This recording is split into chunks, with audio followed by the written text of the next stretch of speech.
दीर्घ 15 वर्षर अपेक्षार अंत घटिबा परे बणाईवासींक बहुदिनर स्वप्न पूरण होइथिबारु बणाई रे खुशीर लहरी खेली जाइछि।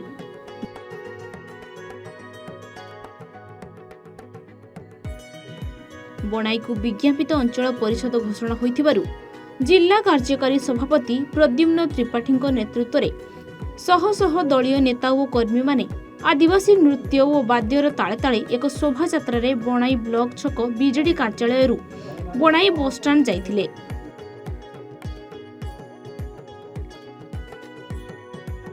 बणाईर जनसाधारण एवं युवगोष्ठी माने बाण फुटाइबा सह नाच गीतरे आनंदर मजा उठाइथिले।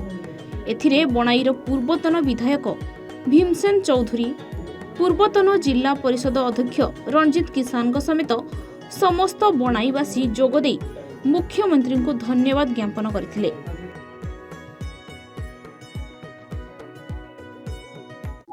देखंतु दाबी तो निश्चित भाव में बहुत दिन थिला, किंतु आज जो बणाई को एनएससी घोषणा कर माननीय मुख्यमंत्री ये किसी कम कथा नुहे। ये विजय होची बणाईवासी विजय।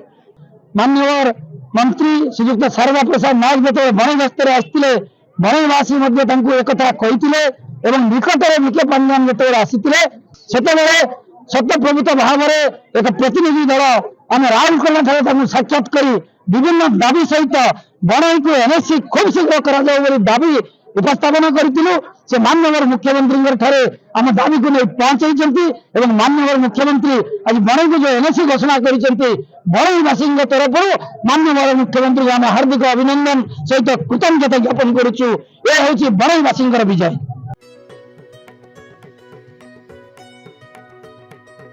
बणाईरू हेमंत पात्रଙ୍କ रिपोर्ट A1 ओडिशा।